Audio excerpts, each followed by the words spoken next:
The door of Tawbah is not open at a two times. কিন্তু দুইটা সময় তৌবার দরজা খোলা থাকে না, বরং বন্ধ হয়ে যায়। জোরে বলুন সুবহানাল্লাহ। তার মানে দুইটা সময় এমন আছে যেই দুইটা সময় যদি আপনি আল্লাহর কাছে চান, আল্লাহ আপনার ডাকে সাড়া দেবে না। ওই দুটার মধ্যে থেকে একটা হচ্ছে বাদাল গারগারা। হয় না gargling sound comes from the throat, যখন গলার ভিতর থেকে গার গার গার গার গার গার শব্দ আসতে শুরু করবে, আপনার মৃত্যু এত নিকটে হয়ে গেছে যে আপনার গলার ভিতর থেকে গর গর গর গর শব্দ আসতে শুরু করেছে, মালাকুল মাউতরে আপনি দেখে ফেলেছেন।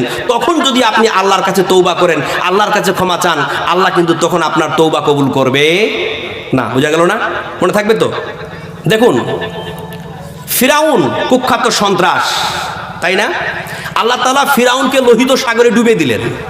সাগরের পানি খেতে খেতে ফিরাউনের পেটটা এত উঁচু হয়ে গেছে, আর পানি যায় না। ফিরাউন তখন হাত খাড়া করে দিয়ে বলছে, আনা মিনাল মুসলিমিন, মানে আমি মুসলমান। আমি মুসা আলাইহিস সালামের কওম যে আল্লাহর উপরে ঈমান নিয়ে এসেছে, আমি ফিরাউন সে আল্লাহর উপরে ঈমান নিয়ে আসলাম। কিন্তু তখন আল্লাহ ডেকে বলবে, ফিরাউন ইয়োর টাইম ইজ আপ, তোমার সময় শেষ। জোরে বলুন সুবহানাল্লাহ। তার মানে চিন্তা করেছেন, ফিরাউনও বলেছে যে আমি মুসলমান, তো ফিরাউন কি জান্নাত যাবে? না। ফিরাউন যে আল্লাহকে বলেছে যে আমি মুসলমান, এই দোয়াটা যে সে যে ইসলাম গ্রহণ করলো, এই গ্রহণ করাটা কিন্তু আল্লাহ কবুল করেনি। কেন?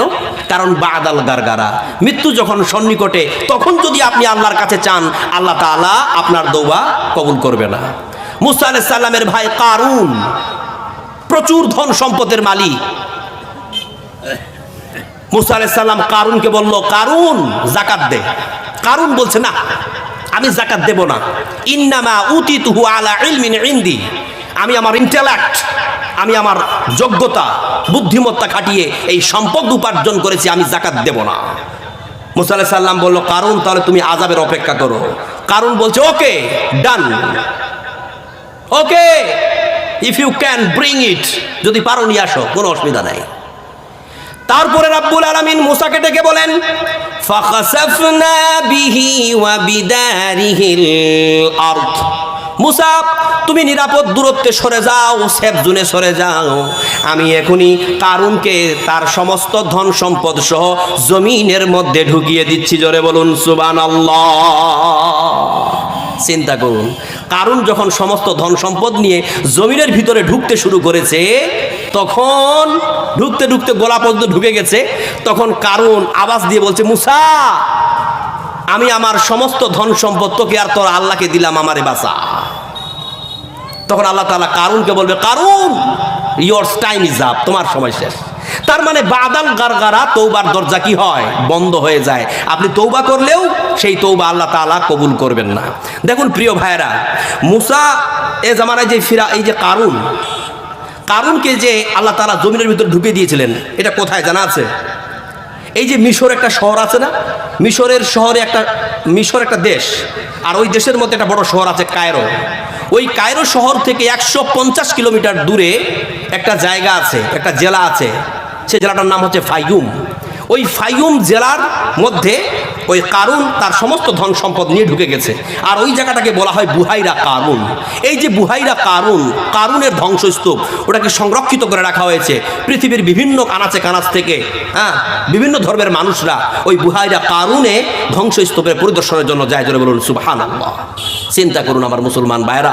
সুতরাং মাথায় রাখতে হবে যে যদি আমরা বাদাল গারগারা, যখন মৃত্যু আমাদের কাছে পৌঁছে যাবে, তখন যদি আমরা আল্লাহর কাছে তৌবা করি, আল্লাহর কাছে ক্ষমা চাই, তখন কিন্তু আল্লাহ তাআলা আমাদের তৌবা কবুল করবেন না। এটা হলো 1 নম্বর না। 2 নম্বর হচ্ছে যে আপনাদের এই করুয়া গ্রামে, আপনাদেরকে বলি, সূর্যটাকে আপনারা কোন দিক দিয়ে প্রতিদিন উঠতে দেখেন? পূর্ব দিক দিয়ে। তাই প্রতিদিন পূর্ব দিক দিয়ে উঠে? কোনো দিন পশ্চিম দিক দিয়ে, উত্তর দক্ষিণ দিয়ে উঠে না? প্রতিদিন। আচ্ছা, প্রতিদিন প্রভাতে সূর্য পূর্ব দিক দিয়ে উঠতেছে, তাই না? কিন্তু বাদা তুলুই শামসি মিন মাগরিবিহা, একটা দিন আসবে যেদিন সূর্য পূর্ব দিক থেকে উঠা বন্ধ করে দিয়ে পশ্চিম দিক থেকে উঠবে। জোরে বলুন সুবহানাল্লাহ। ঠিক সেই দিন তৌবার দরজাটারে বন্ধ করে দেবে কে? আল্লাহ। এই জন্য রাব্বুল আলামিনের নবী বলেন, বাদা তুলুইস শামসি মিন মাগরিবিহা, যেদিন প্রভাতে সূর্য পূর্ব দিক থেকে উঠা বন্ধ করে দিয়ে পশ্চিম দিক দিয়ে উঠবে, সেই দিন তওবার দরজাটা বন্ধ হয়ে যাবে। জোরে বলুন সুবহানাল্লাহ। সেই দিন তওবার দরজা বন্ধ হয়ে যাবে, তওবার দরজা আর খোলা থাকবে না।